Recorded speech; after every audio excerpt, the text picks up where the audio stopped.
안녕하세요. 국어 가르치는 수지쌤입니다. 이번 시간에는 그 갈래복합에 있는 원고지에 대해서 같이 공부해 보도록 하겠습니다. 이 원고지는요, 단막극이고요. 단막극. 단막극이 뭐냐면, 보통 그 연극은 여러 개의 막으로 되어 있어요. 그래서 1막, 1장, 뭐 2막, 3막 이런 식으로. 그런데 이 막의 기능이 뭐냐면, 장면을 전환하는 기능을 하거든요. 예를 들어서 1막을 하고 그 다음 장면으로 넘어가고 싶어. 그러면 막이 한번 내려갔다가 다시 올라가는 거예요. 그걸 장막극이라 그래요.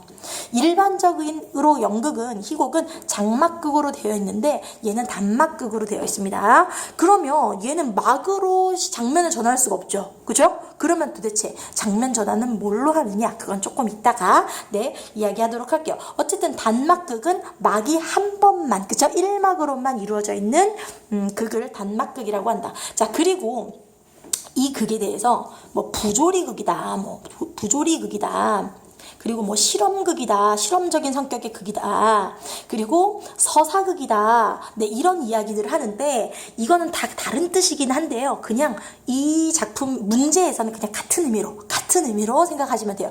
부조리극은 어떤 현대사회의 어떤 그런 모순되는 모습을 풍자하고 있다, 풍자와 비판하고 있다라는 거고요. 실험적인 성격이다라는 거고, 이 서사극이라는 게 좀 중요합니다. 이 서사극이라는 게 뭐냐면, 일반적인 우리 그 연극 있죠. 우리가 일반적으로 그 연극을 보러 가면 그 보는 극을 우리는 사실주의극이라 그래요. 사실주의극. 사실주의극은 뭐냐면 무대 위에서 일어나는 사건을 우리한테 진짜라고 느껴지게 하는 거예요. 그래서 무대에서 막 배우가 죽잖아요. 그러면 우리가 그 배우가 죽는 걸 보고 막 가짜라는 거 알면서도, 그쵸? 울죠. 왜요? 그걸 사실이라고 믿게 하니까. 그걸 사실주의극이라고 하거든요.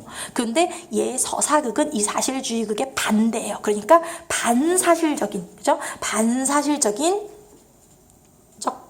극이다라고 이야기할 수 있어요.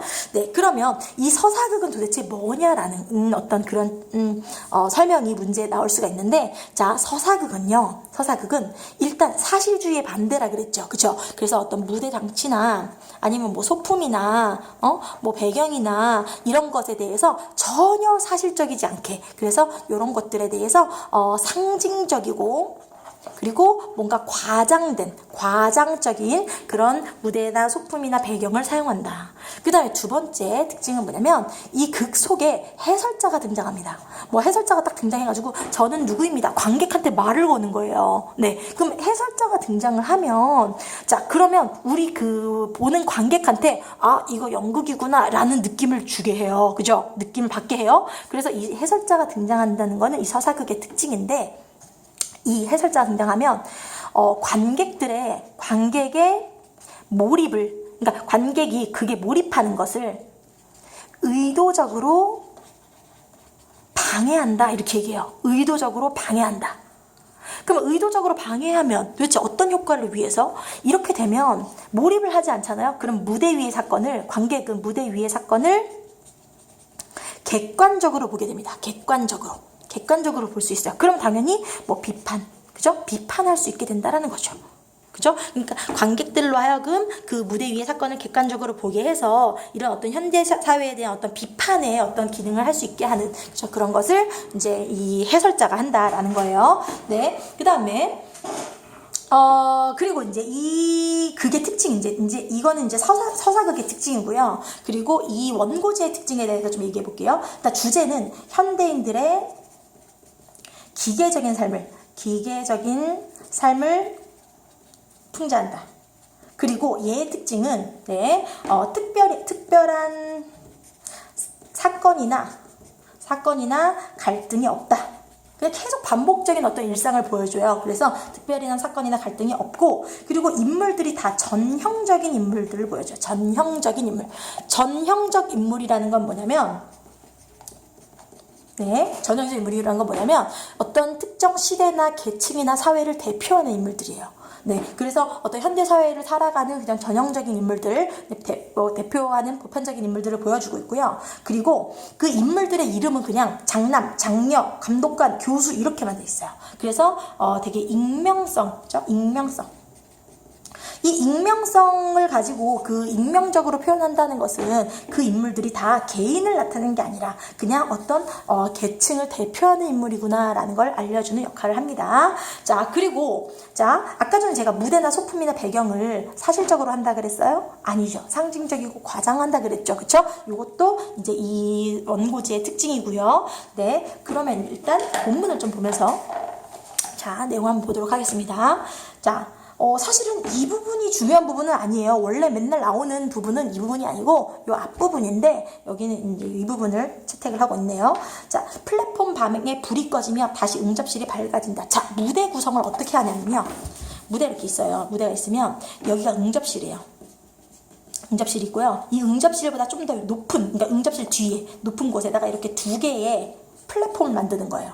그래서 이 플랫폼, 여기가 플랫폼인데 이 플랫폼에는 누가 있냐면 여기에 장녀가 있고 여기에 장남이 있어요. 그래서 이 플랫폼은 그러니까 이 응접실보다 높은 곳에 장남과 장녀가 있는 플랫폼을 설정을 하고 이 응접실에는 이 교수와 교수의 처가 있는 거예요. 그러니까 얘네들이 있는 공간과 얘네들이 있는 공간을 분리해서, 그죠? 분리해서 표현하고 있는 거예요. 자, 그러면 플랫폼 방에 불이 꺼지며 다시 응접실이 밝아진다 이랬어요. 그럼 봐보세요. 플랫폼 방은 누가 있는 곳이라 그랬죠?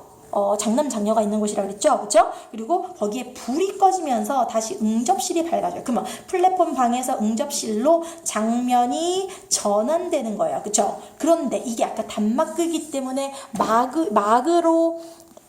막이 내려왔다가 올라가는 걸로 장면을 전환하지 않고 뭐를 통해서? 불을 통해서 조명으로, 이거 진짜 중요한 특징입니다. 조명으로 장면을 전환하고 있다. 됐죠? 조명으로 장면을 전환하고 있다.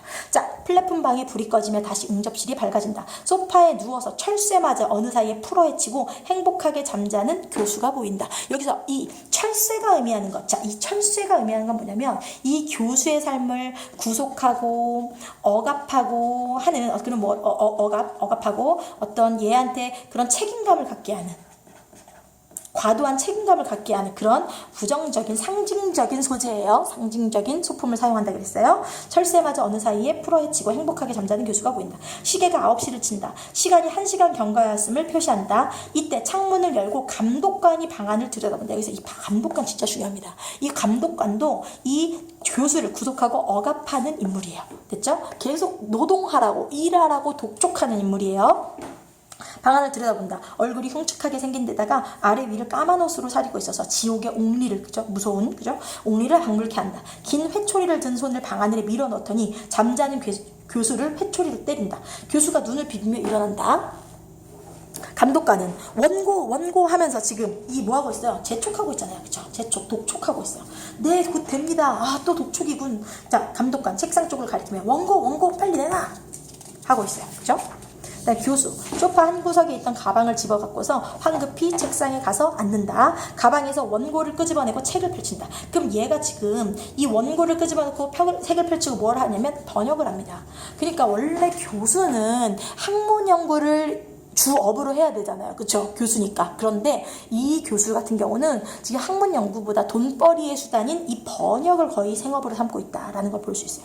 원고, 그 다음에 이윽고 교수는 번역을 시작한다. 이 번역은 뭐라고요? 돈을 벌기 위한, 그죠? 돈벌이의 수단이다. 감독관이 창문을 닫고 사라진다. 처가 들어온다. 큰 자료를 손에 쥐고 있다. 자, 이 처가 진짜 중요한 인물인데요. 이 처는요, 교수를 돈 버는 기계라고 생각해요. 돈 버는 기계라고 생각하고요. 그리고 이 교수를 억압하고 착취하는 인물이에요. 착취. 그런데 이 처는 좀 독특한 인물이에요. 이중적 인물이에요. 왜냐면 교수에 대해서는 억압과 착취를 하는데 또 장남과 장녀에게는 억압과 착취를 당하는 인물이에요. 그런 이중적 인물. 그리고 교수는 무조건 다 억압과 착취를 당하는 인물입니다. 졸라 불쌍하죠. 그죠? 네, 큰 자루를 손에 들고 있다.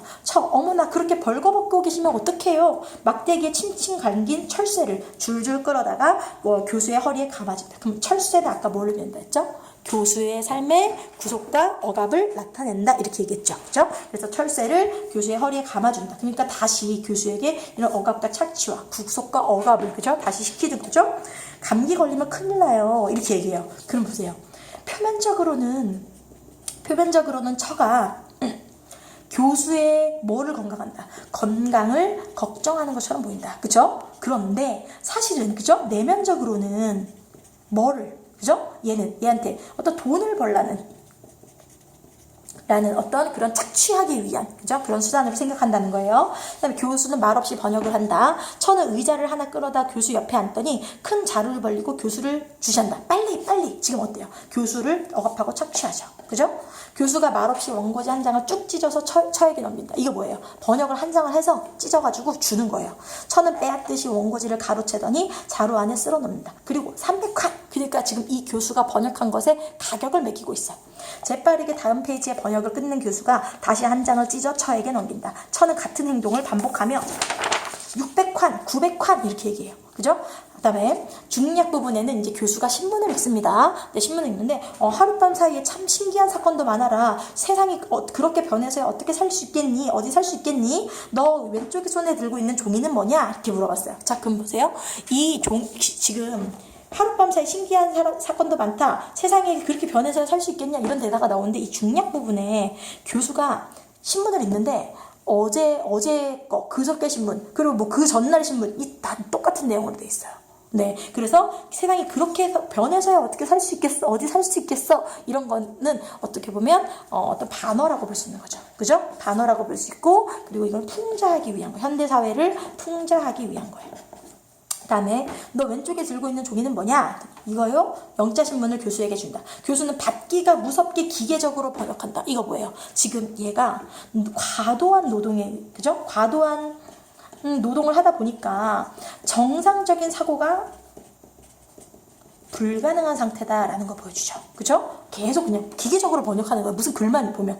뭘 번역하세요? 이 영어를 우리말로 고치는 거야. 그대로 번역을 한다. 참 아버지도 참 그거 오늘 아침 영어 신문이에요. 응? 그다음에 신문을 보더니 아 그렇군. 난 영어길래 곧 번역하려고 했지. 시계가 8번을 친다. 그럼 8시라는 거 알리죠? 근데 그 전날 밤 저녁 8시에 어떤 일이 있었냐면 시계가 8번을 치니까 얘가 8시군 늦었어 하고 밖으로 나가요. 그러니까 아침 8시인 줄 알았던 거죠. 그죠? 그것도 다 과도한 노동에 시달리다 보니까 정상적인 사고가 불가능하다는 걸 보여주죠. 그럼 이건 이제 아침 8시가 된 거예요. 시계가 8번 친다. 교수는 무엇에 놀란 듯이 황급히 일어나 가방을 들고 소파 쪽으로 가서 철쇠를 바꾸어 맨다. 자, 철쇠. 아까 전에 뭘 의미했죠? 교수를 억압하는, 구속과 억압하는, 그죠? 착취하는 그런 도구라 그랬죠? 근데 밖에 나갈 때 하는 철새와 집에서 하는 철새가 달라요. 원래 이 앞부분에는 밧줄이라고 나오거든요. 밧줄, 굵은 밧줄이라고 나와요. 그래서 그 교수를 이 집 밖에서 교수에게 그 가해지는 구속과 억압이 철새가 되고요. 그리고 굵은 밧줄이 이제 그 집 안에서, 가정 내에서 교수에게 가해지는 구속과 억압을 밧줄로 표현하고 있어요. 됐죠? 그 다음에 벌써 8시야. 빨리 가야지. 이번에 분명히 아침 8시였겠지? 어제처럼 저녁 8시 아니었겠지? 무섭게 철문을 열고 퇴장하면서 오늘이 무슨 요일이더라? 봐보세요. 이거 어때요? 정상적인 사고가 불가능하다. 됐죠? 이건 뭐 때문이다? 과도한 업무, 과도한 노동 때문에. 됐죠? 그래서 지금 이 교수의 어떤 이런 비정상적인 삶을 보여주고 있는 거예요. 그러면 이 교수의 어떤 이 삶을 보여줘서 뭘 드러내고 싶은 건데, 이 현대인들이 기계적으로 노동하고, 그죠? 별 생각 없이 살아가는 그런 모습, 이런 것들을 비판한다. 자, 우리 특징 다시 한번 얘기할게요. 자, 이 무대나 소품이나 배경 이런 것들이 다 사실적이다, 사실적이지 않다. 이게 진짜 중요한 거예요. 문제 만약에 어떤 말이든 사실적이란 말이 나오면 무조건 틀린 거예요. 아셨죠? 네, 원고지에서는 이건 다 상징적이고 과장적으로 표현하고 있다.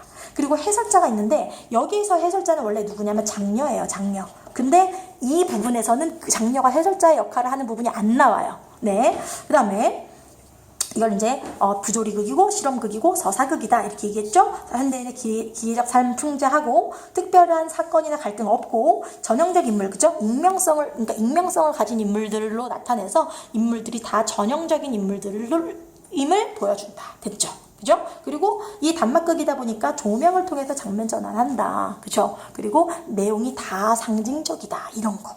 됐죠? 그죠? 여기까지 정리하시면 됩니다. 그래서 이 원고지는요, 만약에 수능에 제 생각엔 안 나올 것 같긴 한데 나오면 졸라 땡큐입니다. 왜요? 우리가 이 내용만 대강 알고 있으면 우리 그냥 풀 수 있어요. 그죠? 풀 수 있어요. 그래서 여기에선 그 장남과 장녀는 엄청 이기적인 어떤 신세대들을 대표하고, 그리고 얘네들은 계속 착취만 하는 인물들이고, 그리고 천은 장남과 장녀에 대해서는 착취를 당하고, 그리고 교수에게는 착취를 하는 이중적 인물이고, 그리고 교수는 계속 노동을 강요당하고, 그쵸? 그리고 이 가족의 어떤 생계를 담당하기 위해서 노동에 계속, 그죠? 내맡겨지는 거예요. 그리고 또 아까 감독관 나왔죠, 그죠? 이 감독관도 이 처처럼 교수를 억압하고, 그죠?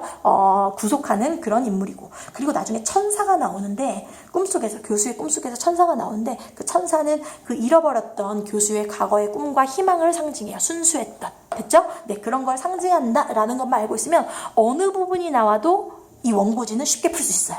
알았죠? 그리고 다 비정상적이라는 거 아셨죠? 그것만 알고 계시면 되겠습니다. 네, 원고지 여기까지 하겠습니다. 오늘은 여기까지. 안녕.